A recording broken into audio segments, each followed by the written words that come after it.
Hi, everyone, and welcome to God's Views on Political News. So glad that you could join us today. I want to wish everybody out there, this is Yom Kippur, as I understand it. Is that Yom Kippur Eve? Yeah, starts tonight. Starts tonight at sundown. Can you tell one of the people who are coming in, can you tell us just a little bit about what that celebration is all about?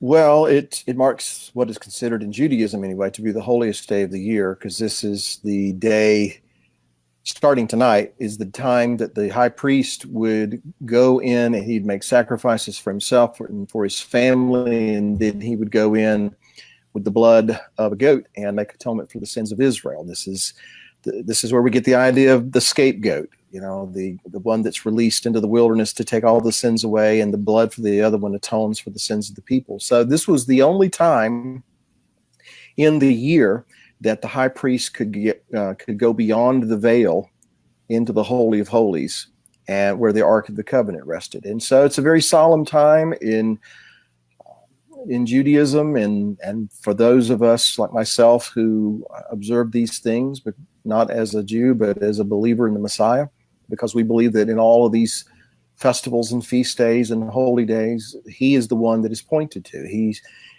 is symbolized by that goat that was slaughtered, whose blood was placed upon the holy vessels to make atonement, but he's also emblematic of the one who took the world upon his shoulders and is kind of set outside the camp. So it's a very solemn, sobering time, and one that I don't think should be taken lightly. And to kind of segue from that into some of the things that we're talking about, frankly, I don't think it's coincidental that so many distressing, disturbing things are happening in the world, not just in the United States, but in the world today around this time of year. One other thing I'd like to add before I turn it back over to you is that it is believed that up until this time, for the last 40 days, we've been in a time, it's called a season of teshuvah, a season of repentance, when we're supposed to be turning from our wickedness and our transgressions to turn back to God and appeal to him for mercy and compassion and forgiveness. And traditionally, it's on Yom Kippur that the Creator seals his decisions where individuals and where nations are concerned. So I'm not going to say that I agree wholeheartedly with the custom, but it is a sobering thought to think that all of these things that are happening in the world, the things that are going on right now, are seemingly climaxing at this time of year. So I'm not surprised, frankly. Not surprised. Did any of that make sense? So it totally made sense. And I'm wishing everybody hello, welcome to the show. Can everybody see Bill okay? I'm seeing a little bit of a grainy film, so I don't know how your Wi-Fi, everything is connected, and I know you were having technical difficulties. So well, today has been the day for Murphy's Law. If it could, it did. And so we'll do the best we can. You just let me know if there's any problems. Yeah, I'm not getting a very good video picture, so I don't know. Audio? Audio is fine. Everybody's seeing Bill. Can you see Bill well? I'm not seeing him well, but that doesn't mean that everybody else isn't seeing him well. What does your video look like for everybody out there? Yes, but it's great. Yeah, it's great. That's what I'm getting. It's I don't know if your Wi-Fi, how that's working or whatever, but well, we had the remnants of, or the outer reaches of Hurricane Florence kind of moved through our area yesterday and this morning. So I don't know if that's got anything to do with it or not. But anyway, we'll do the best we can. I'll talk plain and clearly, and if I look funny every now and then, so yeah. No, it's a constant grainy look of the video. Audio is absolutely fine. It's just the video is really bad today, so we apologize. Well, you talk, and let me see what I can do. Okay. Okay. Hopefully, you can come back and everything will be fine. I wanted to where we're going to start today is what's in the news. Everything, of course, is about Brett Kavanaugh and his confirmation hearing, or the one that was supposed to be a vote taken on Thursday. And where we're going with that. We want to talk a little bit about the accuser, what the accuser has said. Still the same, Bill, and where we're going to go with that. Now, for those who don't know, the accuser is claiming that when she was 15, she was at a party at a house where people were drinking. She doesn't really remember the house where she was. She doesn't remember maybe what year it was. She thinks it was 1982, thinks it maybe have been the summer. But she remembers this, though, that the people who were there drinking, they all had just one beer. Now, this was 35 years ago, Bill. She can remember that. She remembers that she was drinking, but I haven't seen how many beers that she was drinking. Video's perfect now, Bill. Thank you. But well, it was quite by accident. Quite by accident. Hey, it's God who will never makes it work. All right, back to the story. Back to the story. She does remember also that Brett Kavanaugh and his friend Mark Judge were stumbling drunk. Any comments you want to make at this point? No, continue, and I'll save my comments for when you get to the culmination of this thing here. So what happened? Supposedly, she was, again, 15 years old. She's wearing a bathing suit. She goes upstairs to go to the bathroom, I guess, and she says that she was kind of, I don't remember the exact words that she used, but she ended up in a bedroom. Supposedly Brett Kavanaugh was on top of her, groping her on her under her clothes, trying to grind on her, were her words. And all of a sudden, and he's stumbling drunk, remember, at 17. And his friend jumps on top of the two of them, and they go tumbling in the floor. She gets up, she tries to run away. And also, other importance, I guess, during this time, she tries to yell, but Brett puts his hand over her mouth, allegedly. So any points you want to make at this point? Okay. Well, first of all, none of us were there, so we don't know what happened. However, biblically, everything has to be established by two or more witnesses. And according to her own account, there were three people in the room. Two of them say it didn't happen. So that's the first thing I would address. Secondly, I'm sorry, it's just way too convenient for those who want to see this man blocked from getting on the Supreme Court, that after 35 years and not a hint of this anywhere in all of the vetting that he's been through, not just for this appointment, but for all the other judicial appointments that he has actually served on, there hasn't been a hint of this. But now all of a sudden, after the hearings are over, this comes up.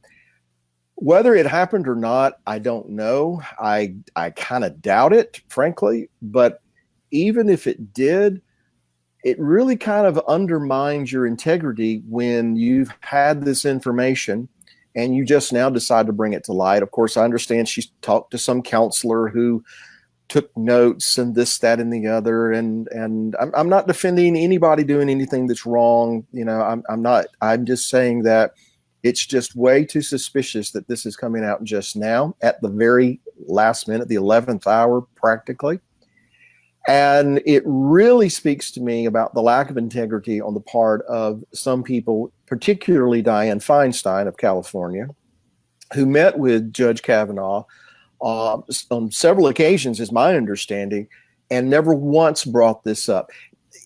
If you have integrity and something like this comes into your understanding, you're knowing about it, a person of integrity would have brought this up to the man in private, by the way, and not make a public spectacle of it, but in private, allow him to address it. And things of this nature, as far as I'm concerned, are best initially, if they can be, handled. Sorry. That was Dianne Feinstein, a little angry about what you said.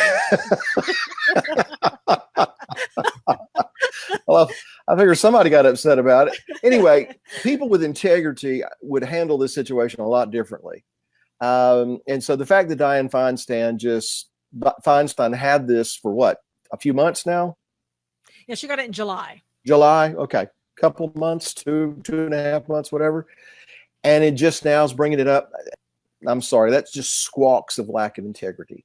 So where I stand on it today is, unless there is corroborating evidence, and I mean evidence, not just accusation, because accusations do not equate to guilt. And just because you make an accusation doesn't mean the person is guilty. That's why the Bible says everything has to be established by 2 or more witnesses. And those 2 witnesses have to agree. So far, 2 of the 3 people in the room testify it didn't happen. So biblically, that's what we'd have to go with. But Bill, I have to disagree with you, because the Democrats in our Me Too society say that if a woman accuses a man of doing anything, you are to believe that woman. And in fact, Kamala Harris came out today and said, I believe her. I believe exactly what she said. And so, case closed as far as she's concerned. Kavanaugh is guilty. Now, we all know that that's crazy, and that's where we're at today in our society. Yeah. What is really amazing is that we have this hearing now that's being scheduled for Monday. The woman, the Christine Ford is her name, Blasey Ford. She was saying, I'll testify before Congress. I'll do it. Now that my name's out there and I've come out because people were getting things wrong, I'll go ahead and I'll testify. Great. So they set it up for Monday. It's been 36 hours that they've extended an invitation for her to come to the Monday hearing, and no comment. No comment, no acceptance, no returning the call, nothing. Well, all right, let me get on. I'm going to put on my skeptical hat. Okay. I'm gonna put on my cynical hat here. This isn't about getting to the truth. This isn't really about justice. This is about smearing someone. This is about trying to ruin someone's life and try to, at the very least, cast a dark cloud over his name, so that any decision he participates in is going to have that little asterisk next to it, just like Clarence Thomas and Anita Hill. I've already seen things where people are saying, now if this guy gets on there, we're going to have at least 2 men who are accused of, have credible accusations of, improprieties and things like this. It's Clarence Thomas all over again, and so it seems to me that being unable to derail him through normal procedures in the confirmation hearings, they pull out this little thing, and it just, my thoughts are, if he did this, and I underscore, if he did this, 17 years old,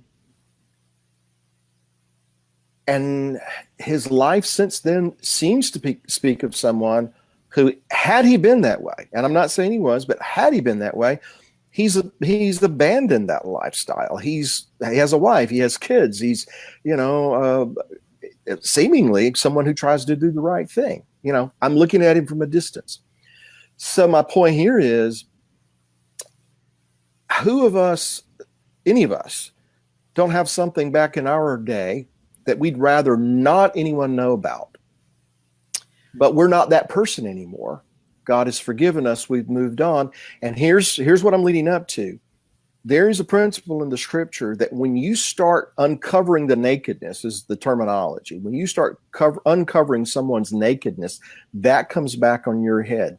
And so the people that are doing this should beware. Yeah. First, I want to also point out, too, that Orrin Hatch yesterday tweeted out that he had a conversation with Kavanaugh, and Kavanaugh says he wasn't even there at the party, that he thinks she's confused.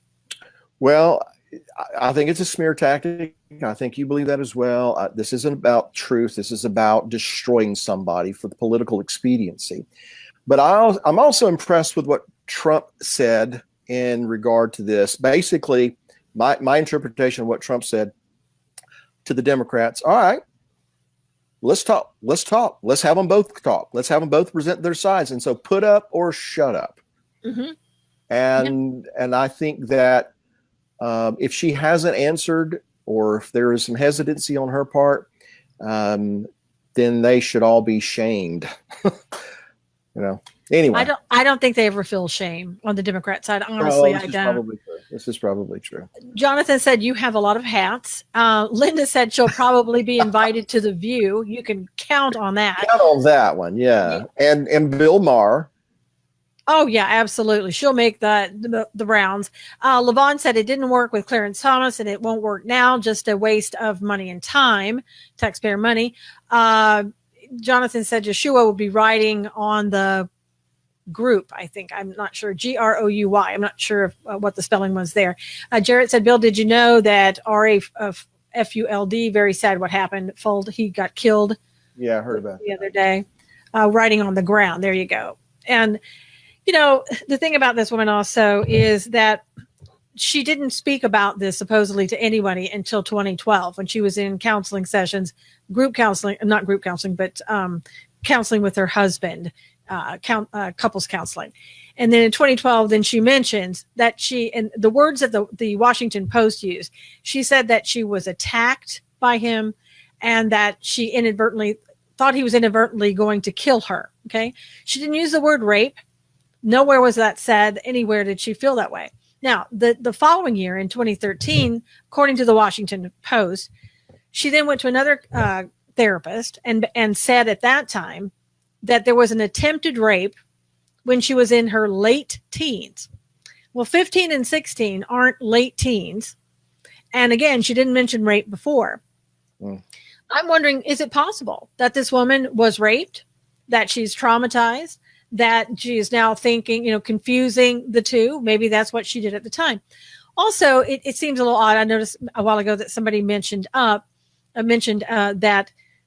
basically the therapist had said there were 4 people in the room. That was the therapist, according to Ford. That's the therapist wrote that down by mistake. She never said that there were 4 people in the room. But she described them as from an elitist boys' school and somebody that's, well known or whatever. Why didn't she say Brett Kavanaugh? Why didn't she tell the therapist he is a judge in the the district court, the DC circuit court? Why didn't she say that? I would have said that. Well, who knows? Let me play the devil's advocate for just a moment. Maybe something happened and it did traumatize her. Mm-hmm. No boy, whatever age, should go in and do, what he's accused of in any situation. We all know that. I would go so far as to say 17-year-old boys shouldn't be at a party getting drunk, and 15-year-old girls shouldn't be at a party drinking either. Yeah. You put yourself in a bad situation. Sometimes bad things happen. That's not to say that, a girl is automatically guilty because she's in a bad place. And I'm not saying that. I'm just saying that things happen to us when we're not where we're supposed to be and we're misbehaving. I've been there. Things have happened to me. Wouldn't have happened had I not been in those situations. That's just life. And then, when bad things happen, you have a choice to make. And what I'm leading up to is this. I know someone very, very intimately who's been through things as a female, who's gone through very difficult times growing up in life and had every reason to be angry at the world, had every reason to just, despise and hate and be cynical for the rest of their life, but made the choice, that's not who I'm going to be. That's not how I'm going to be defined. And, there were some lessons in that. She's taken those lessons on into her life, but she's not out trying to destroy everybody else's life. In fact, I've observed that she's protected those that hurt her for the sake of other people. So now, what does this woman and her team of attorneys and Dianne Feinstein and all them, what is their real motive here? Is it to try to bring healing to this person? Obviously not.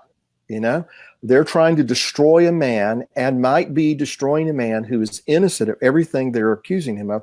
He will always, regardless of what happens in the hearings, he will always have this stigma attached to his name for the rest of his life. His wife's going to have to live with it. His children are going to have to live with it. And on down the road, his grandchildren are going to have to live with it. That, to me, is the tragedy here. That's the tragedy. And I say that with all respect and deference to those ladies who actually have been assaulted and groped and attacked. And I'm not insensitive to that. Trust me, I'm not insensitive to that. Mm-hmm. But I've seen how people who have really been on the receiving end of that things handle it maturely and as it should be, with integrity. This is about destroying a man for the sake of political expediency. And that's what gets me. Any sympathy I would have toward the woman in her situation goes out the window when this is done to smear somebody like this. Now, that's just how I feel about it. Maybe some of the ladies on here disagree with me terribly, but that's looking at it from, yes, a male's point of view, but a male who knows of those who have gone through this and much worse. Anne says, when something happens to you that is traumatic, you remember when, where, how, and she speaks from experience. Dawn said that would be true if it was a personal agenda, but it's a political agenda, and sad to think that someone would destroy someone's life for the sake of your belief in politics. You know, one of the things, too, that I think we have to remember, Vicki says absolutely, I think we really have to remember that a long time ago, 35 years ago, we didn't have the Me Too movement. We didn't have the type of thing where boys did things and they were hauled off to jail for doing, you know, for drinking, for groping somebody or whatever. I'm not saying it was right. It wasn't right then. It was not right now. But I'm just saying it was a different view of things back then than it is now. And, you know, is it just possible that, you know, she went to a party, she was drinking, she got drunk, he was drunk, people were drunk, whatever. And maybe something happened that back then people would say, well, you shouldn't have been there for both of them. You shouldn't have been there. You know, he may have gotten a knock on the head and she would have gotten grounded, and that would have been it. Today, we take something that happened when kids are 15 and 17, they would be going to jail. You know, if the same thing happened, if it were proven, they would be going to jail. I think it is important to remember the times, you know, the era that we were in. Now, well, let's see, 35 years ago, I was, 19, 20 years old, not far removed from the age that we're talking about here. God forbid that you or any of these people watching should learn about some of the things that I did 35 years ago. Yeah. Because if you knew what I did 35, 38, 40 years ago, you would not want to listen to anything I have to say. But thanks be to God, you know, that's not who I am today. Mm-hmm. You know, and that's where I'm coming from with this. I don't know the man's personal relationship with God. He seems like a nice guy. I understand he's a devout Catholic. I don't know the depths of his relationship with God, but I understand this principle, and it applies to anybody on the face of the earth. God does not hold us. He does not keep that. He doesn't keep his foot on our neck over something that we've done when we have turned from that and asked forgiveness of it. That's the whole concept of Yom Kippur, making atonement for sins so that God can dwell among his people. And he doesn't look to the past anymore. He doesn't uncover our nakedness when we're humble, when we've turned from our wayward lifestyle and we've tried to do the right thing. So those who do these kinds of things, beware, because if you're going to uncover someone's nakedness, watch out. The covers are going to get snatched off of you. Dianne Feinstein, Schumer, all these people, it's coming. I don't know when, but it's coming. Well, I want the high school records of Dianne Feinstein. I want to know, is she capable enough? What did she do back when in high school? Did they keep records in the 1880s? Probably not. But I want to know, is she qualified to be my senator, you know, in California? Because what if something happened back there? And I'll tell you something, using liberal logic, okay, let's forget the allegations. Let's just use liberal logic. You have an accuser who admits that she was drinking at age 15.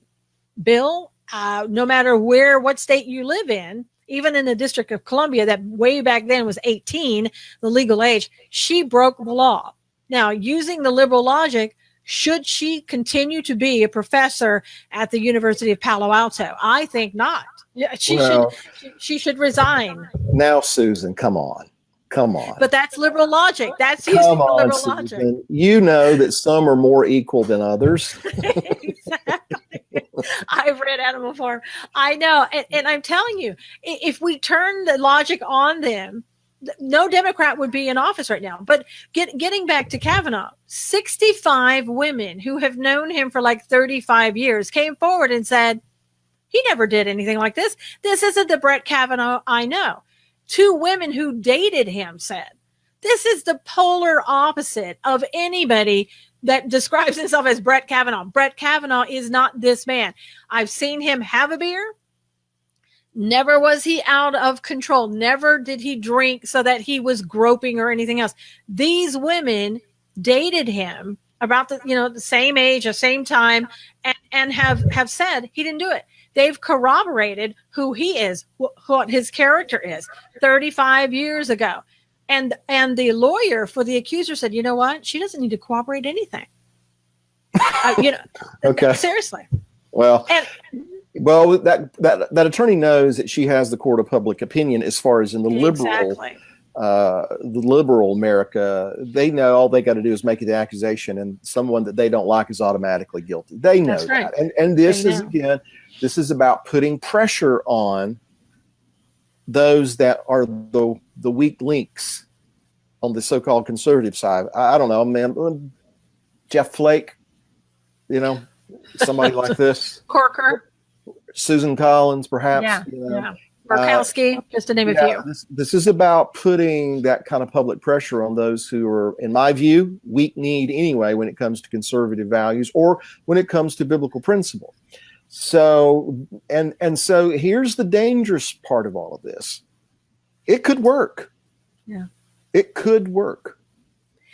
And so we as God's people, we just need to pray his will is done in this matter.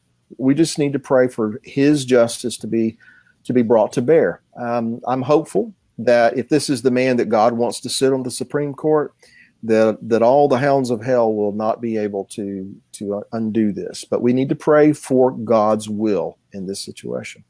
Now, Jared said if he changes his name to Clinton, all allegations will be dropped. and that's true. Well, or Ellison. Yeah, or Ellison. Now, Linda said Ezekiel 13 and 14, God will take care of those who mislead and put a stumbling block in his people's way. Levon says should be a law with consequences who falsely accuse a man of such things.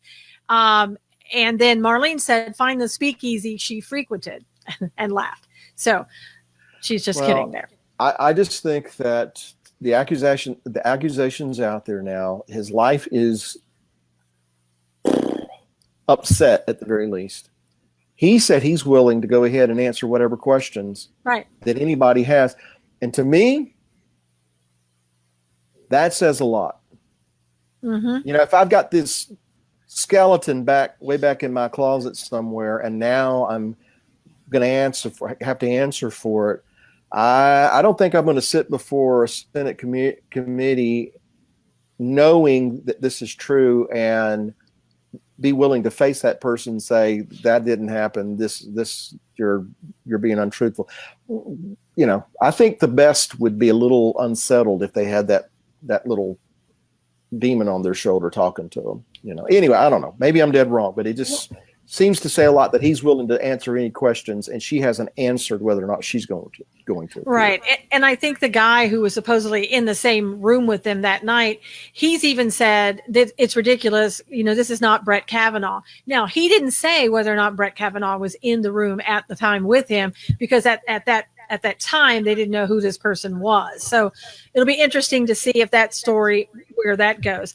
I think what is also interesting in this whole thing is that her attorney said, I want you to go out. This was back in August. Go out and take a polygraph test, because I guess she assumed that she would be attacked publicly. She supposedly went out, had a polygraph by a former FBI agent, and was the results came out that she was truthful as to the summation of what she was saying, summation of issues. It was truthful according to the polygraph test. Now, there's a lot of things wrong with that. First of all, is this guy a former FBI agent? Was it Peter Strzok? Who was it? Was he an expert at what he was doing? I hear we may hear from him again too, but anyway, yes. That's another topic, another day. another day. So, was this guy an expert? What did he do as an FBI agent? Did he give polygraph tests? Where did he get his education from? If he is able to give polygraph tests, and also this summation. What was the summation? What was on there? What was actually said? There's so many holes that can be, placed in this testimony, if you will, of what's coming out of the attorney, what's coming out of the accuser, and what's coming out of everybody else, all the other Democrats. I think that has to be brought out. If there is a hearing, you need to be able to ask this woman all of these questions like that, right, exactly. And ask Kavanaugh all of these questions like that. That's what I'm saying. All right, it's out there now. The elephant is in the room, and we're going to have to deal with it. So he's already said, all right, I'll answer whatever questions. I'll appear. And so just go ahead, ask him all the questions, but then ask her all the questions too. And let it be out there, and let there be corroborating evidence, and let there be witnesses. And if she can't prove it, then, he can't be held responsible for something you can't prove him to be guilty of. We're supposedly still in a society that you are innocent until proven guilty. And even the Bible hints at, even if someone maybe actually did something, you as a society cannot hold him guilty of that unless it can be proven that he did this. Now, with God, it's a different matter. God knows. He'll handle it. But as a society, we are not authorized, biblically speaking, to condemn someone of something unless it can be proven beyond doubt that they did this by supporting witnesses. So anyway. Well, the problem is going to be, and I can see it already, the Democrats are going to say, oh, you this poor woman, look at what the Republicans did. They asked her these questions. They victimized her again. So here's what you're going to be able to ask her. Can you state your name, please? Were you at a party when you were 15? Was Brett there? Okay. Enough said, he's guilty. That's what the Democrats want to hear. They don't want you to get down to the nitty gritty and ask the questions as if this woman were in a trial. Because as you said, Bill, we're looking at a man's life, his reputation, his career. Even if let's say he doesn't get through and he's not confirmed, what happens to the fact that he's a judge? Do they now say, oh, well, you can't be a judge. You've been accused of a crime 35 years ago, which, by the way, the DOJ said that is not a federal offense. There was no federal crime committed.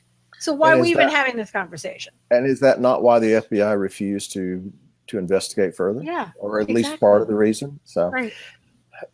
We know what this is, and anybody with any sense knows what's going on here. It's just that there are probably enough people in this country who despise Trump, despise the right, despise conservatives, and most importantly, I believe, despise the Bible, biblical principle, and those who adhere to it. And so it doesn't matter. The facts don't matter. What matters is how I feel, what I want, and we'll go to whatever means, to whatever ends necessary to accomplish our goal. And that's what's going on here. Now, I say that, and if tomorrow more supporting evidence comes out and establishes that he did this, then, maybe he should step aside. But short of that happening, I hope that the people that are supposedly on the side of the rule of law and the constitutional value and biblical principle, and just people who, I'm trying to say this the polite way, who have chutzpah, will just stand for what is right and not allow this dog and pony show on the left to overshadow what's going on here and how important it is to this country. Anyway, let me say this, and I'll pitch it back over to you, because I think it needs to be pointed out. While they're putting so much attention on what this woman has said, and just taking it at face value and saying, I believe her, and the pundits that are on the left in the media, oh, we will believe her and we should believe her just because she said it, are totally ignoring the accusations and the evidence that is there to support the accusations against Keith Ellison. It absolutely makes my head want to explode. Yeah, let's talk about that. Keith Ellison, as you might remember, he is currently a U.S. representative in Congress. Right? So he is a congressperson.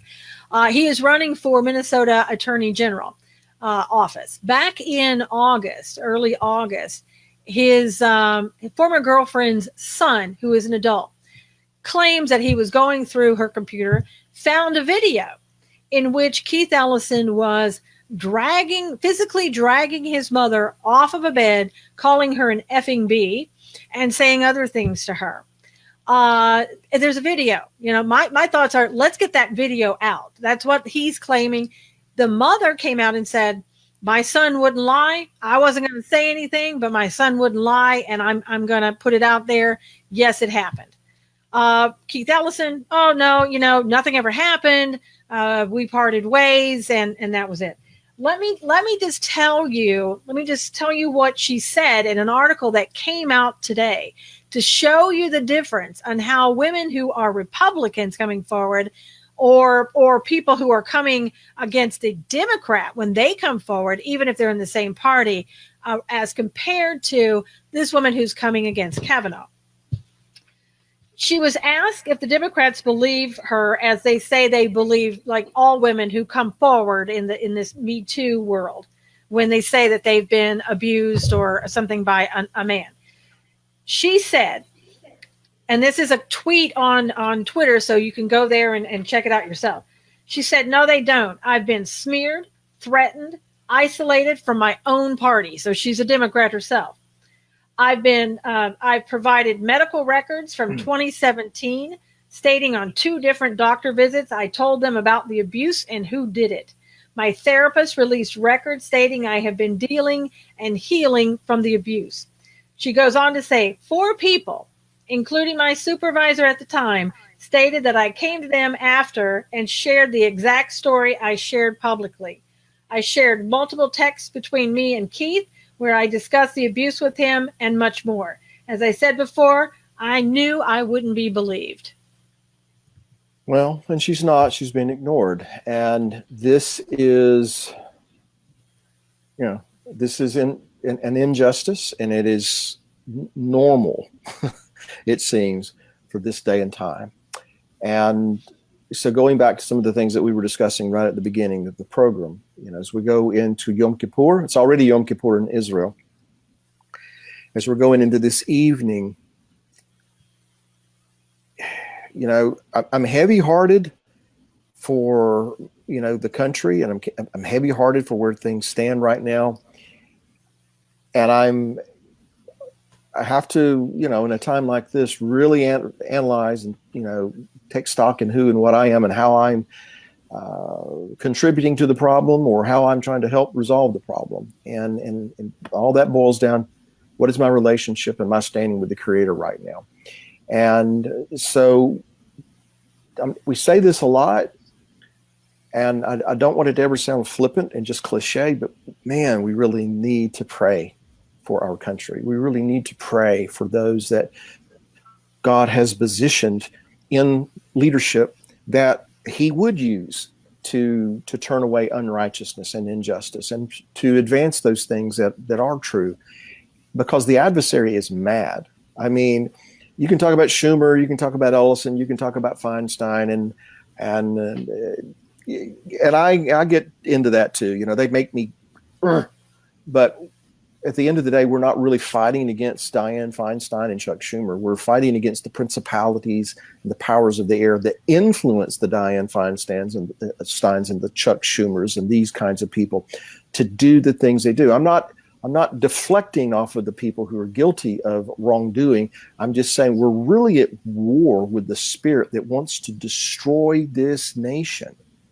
Because if this nation crumbles or dissolves or turns into some, chaotic mess, it's not just going to affect this nation. It's going to affect the entire world. And I just want to believe that God's not through with us yet, that He still wants to do something in us and through us for the sake of those that need to still be reached with the good news of the Messiah. Now, He can do whatever he wants to, but that's what I'm going to plead for. That's what I'm going to pray for. And this kind of situation just shows you how critically close we are to that house divided coming to desolation that Messiah speaks of.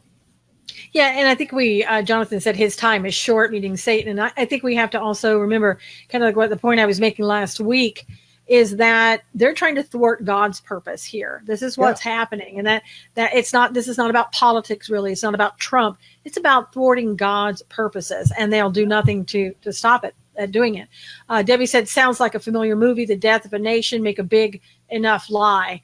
And then that's what's happening. And it also shows you the inequities, where we are in our world, the inequities. And God talked about how things would be, right would be wrong, wrong would be right, that type of thing where everything's upside down. We're living in that upside down time.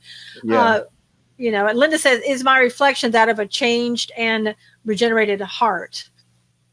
And Jonathan said, we have a reprieve with Trump. Now, Jonathan, some people would say that, yes, we have a reprieve, but also that Trump is here to bring us into, even bring us farther along and faster along that end time line and bringing God back. So you can kind of look at it either way. Maybe both are true. And both are, yeah, I do believe that. Maybe both are true. Maybe it serves both purposes. A reprieve, and I don't disagree with Jonathan, by the way. A reprieve it gives us time. It extends mercy. It gives us a window of opportunity to do what's right and to turn back to God. There's a story in the Bible about King Hezekiah, who was sick, and the prophet Isaiah went to him to tell Hezekiah, you're going to die. Get your house in order. And Hezekiah began to weep. He turned his face to the wall, and he just pleaded to God for mercy. And so before Isaiah could leave the man's house, God spoke to him and said, go back and tell him I'm added 15 years to his life. So he was given a reprieve, is the point. But now here is where you and I and everybody listening needs to pay attention to why the reprieve. Hezekiah didn't do anything with it. He didn't make the best of it. His attitude was, well, at least destruction's not going to come in my day and time. And when he died and his son Manasseh took over, Manasseh undid every good thing that Hezekiah did. My point, if we don't take advantage of the reprieve we've been given, and I would say even in a practical way, by making sure that the Chuck Schumers and the Dianne Feinsteins and the Nancy Pelosi's aren't in control anymore, then we may lose every good advancement that we've seen, every positive thing that we've seen under the Trump administration. It has nothing to do with his character and who he is. It has to do with what his administration's been able to accomplish. Those things can be quickly undone, and he as much said that's exactly what will happen if the Republicans lose the midterms. And it absolutely will. Now, Linda said USA's time is short, which I think, I agree with that. I don't know about you, Bill. I think the world's time is short. I don't like it, but yeah, eventually. Yeah. But I also think, getting back to with Ellison, I think in this time, I think as watchmen, we're called to do what's right and to extract justice when we can. I think in this case, with Ellison, when we're talking about his one accuser, Karen Monahan, there's also, which the mainstream media, I don't know if you've heard about this, Bill, but there was another accuser that came out. Her name is Amy Alexander. A lot of people haven't even heard about her. She claims back in, to have been in a romantic relationship with him back in 2005. Okay. This is when their relationship was supposedly happened. He went and got a restraining order against her because he said that she had made harassing phone calls to him and threatened to destroy him. So in 2006, like the next year, she claims that she petitioned the court for a temporary restraining order against him, claiming that he had been, she'd been in a romantic relationship with him, that he pushed her, shoved her, verbally abused her, and had a lawyer intimidate and threaten her. Okay, now, again, using liberal logic, if I'm looking at what happened in 2006 and I'm looking at what happened with Monahan, which is even, closer to, I don't know what year it was, but maybe closer to 2016, somewhere around in there, then I've got a pattern here. If I just want to go by accusations, I've got a pattern here. What's being done right now, Bill, about Keith Ellison? Who is looking at this? From last I heard, there was a review by an attorney, that maybe an attorney for the DNC, who's looking into this. I want to know, and I said this morning on my other show, we should have a petition to the White House demanding that there be public hearings on Keith Ellison and inviting his accusers to come forward and be at that public hearing so that we should know, should Keith Ellison resign? Is he capable of being a congressman right now? Can he go forward and become Minnesota's AG? What's fair is fair, and we should call for justice to be rendered. Well, as far as what the federal government should do, shouldn't do, I don't know, and under what jurisdiction this falls. If a crime has been charged, then yeah, it seems to me the people of Minnesota would want to know things like that. Unfortunately, I haven't gotten any indication from the people of Minnesota that they're all that concerned about it. And so I think on one hand, yes, we do need to appeal for justice, but I want to make sure that I do not employ the same methods that the unjust do. Mm-hmm. I want to pursue justice in a just manner, in a proper manner, in a biblical manner. And so if, laws allow for that, and so be it. But I don't want to play the same game that they do and try to uncover somebody's nakedness, because even as much as I detest the things they do, I've got to be careful as a believer not to exact revenge. Mm-hmm. I've got to appeal to be avenged by the Creator. And there's a difference there as I see it. So I guess what I'm trying to say is I don't want to become what they are in trying to stop what they're doing. I want to do things the right way. And I'm not suggesting that you were saying we do something wrong. I'm not saying that. I'm just saying we need to keep our wits about us, and we need to be truly and genuinely guided by the Spirit of truth, because I think it was Martin Luther King who said something to this effect: darkness does not repel darkness, only light does. Hate doesn't overcome hate, only love. And so we, as much as we hate things some of these people are doing, we need to be careful not to hate that person. Mm-hmm. And I think it's something we need to be on guard at. And I'm speaking to myself because it's really easy for me to talk to the television when certain people come on the screen. Case in point, a certain lady who recently ran for president, who's still kind of bitter over the whole thing, and is saying the time has come to do away with the Electoral College, because if we could do away with that, then she'd be the president, And but that's what's coming. Yeah. If these people gain power. So if we want the Creator to come to our defense and do things on our behalf and to pursue justice and to bring justice, let's just all make sure that we're going about this in a just manner. Yes, fair is fair. Right is right. Justice is justice. But I don't want to employ the same methods, and I'll shut up now.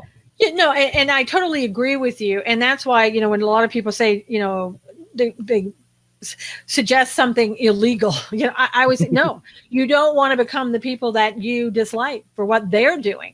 And when I suggest hearings, and I know you weren't trying to say that I was suggesting anything wrongdoing, but when I suggest hearings, they've had a multitude of hearings for everybody else. And they've even suggested, let's have hearings. I say, let's bring the accuser and the accusee, together, have them there in a public hearing and let them, go forward with it. Because unless they want to go in a court of law, I don't see any difference. I see that there have been a lot of slush fund type things where people were paid off in the past. I don't want this to be another one of those cases where people are paid off in the past and you don't ever hear about it.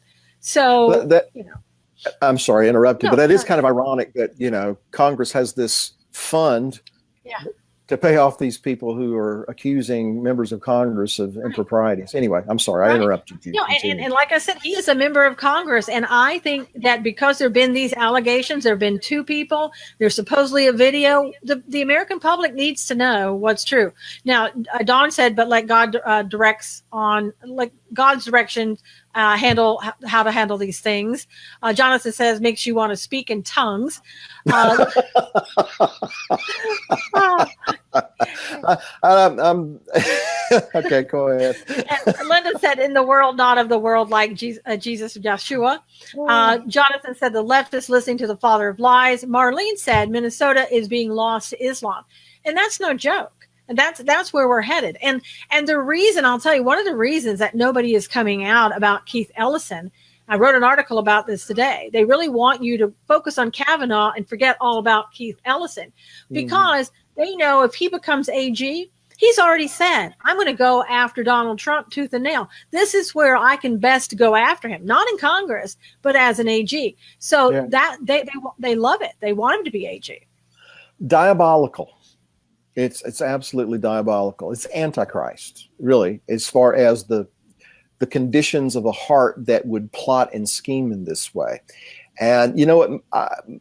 My hope is that Psalm 2, what it says about the people who plot against God and against his anointed and against his purposes, that God initially laughs, but then he deals with them. And I'm just, I'm not going to wish or pray anything bad on anybody, but I am going to pray that God's justice will invade this nation, permeate the halls of Congress and every state house and every municipality and every household. And that means upsetting a lot of things. But I would rather put my life in the hands of God than I would in the hands of wicked, diabolical men. Yeah. I mean, and just a side note, Chesney said, and Bill, it's pecan, like Susan says, not be. Just let it go. Just let it go. I think, what is important to see here too. And I think this is where sane people, usually that means Republicans and not the progressive Democrats, are getting in trouble, is that we're living in a time and place where things that are outrageous, ridiculous, crazy talk, we're having to get involved in that and act as though it's normal. Again, when you're talking about something, going back to the Kavanaugh thing, something that happened between children, we're supposed to act as though that this is monumental. We have to look at it, and 35 years later, it doesn't matter. It's like the whole thing with Clarence Thomas, and I won't even talk about some of the weird things that were said there. They suck us in and pull us into things where most likely in the past people would have said, this is crazy. This was 35 years ago between children. Let's go on and have the vote. But we have to stop and act like, okay, no, this is normal. Let's go do this.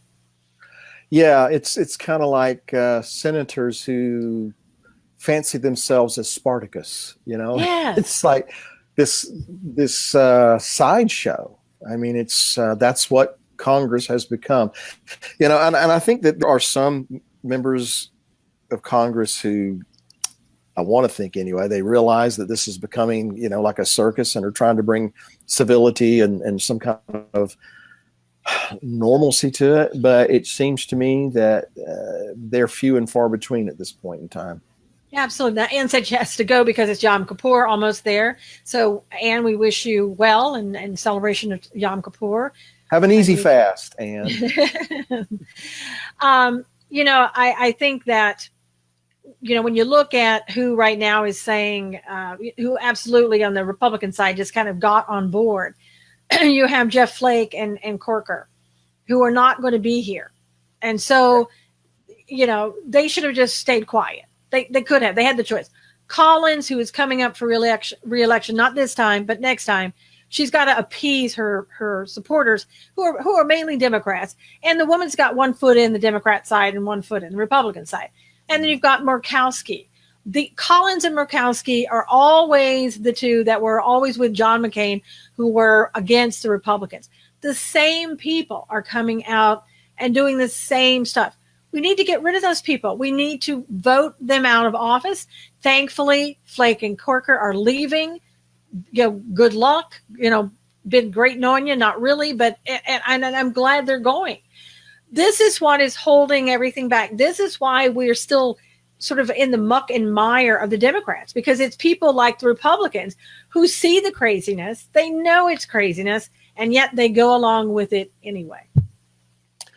Well, you're right. The kind of people who are always on the fence about what's right and wrong. It would be great if we could see them ride off into the political sunset.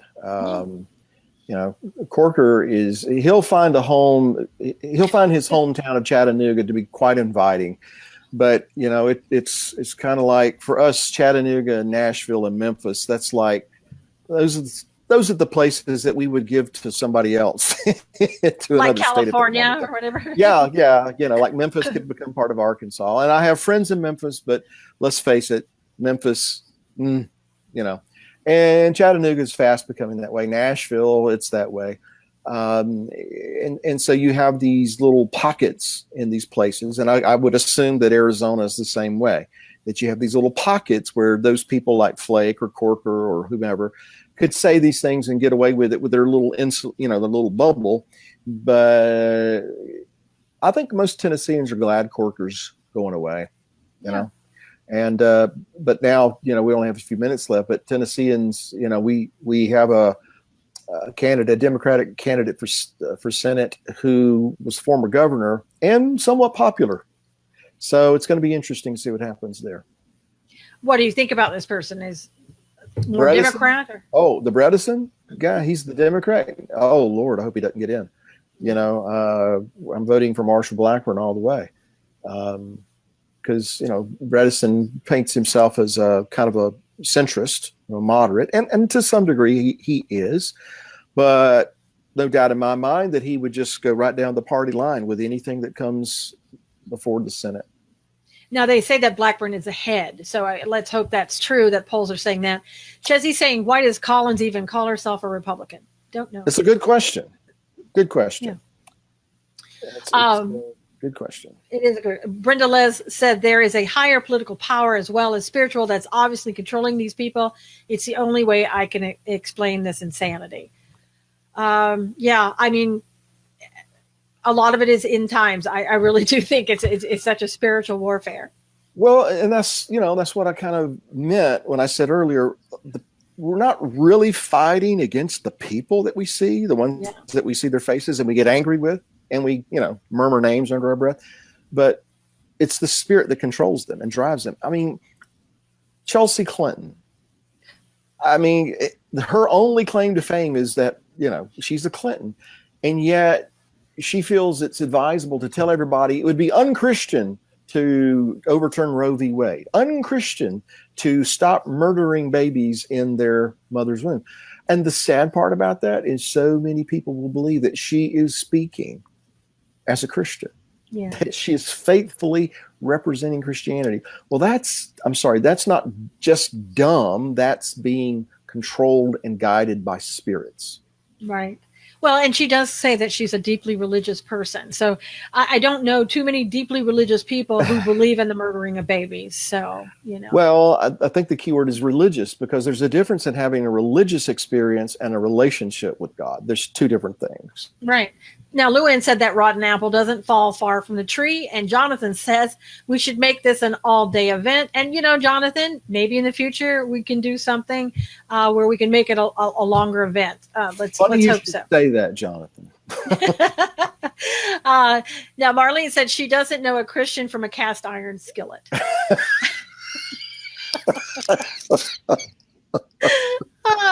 We're always glad at Marlene. Marlene. Love her. And then Levon said religious as in Satan worship, and you gotta, I know. And you gotta wonder with an upside down cross, what kind of religion that she's talking about. And Chezzy, God bless her, said she missed an appointment to be here today. So we want to thank everybody for coming here and being here. And those of you who missed appointments, God bless you. I hope they weren't too important. Well, and Chizzy missed an appointment just to remind me how to say pecan. No, it's pecan, but okay. So anyway, thank you so much for being here. Sorry we had some technical difficulties. It's always Bill, not me. But until next week, God bless you. Please share this show with everyone. Thank you for being here. We'll see you again next week.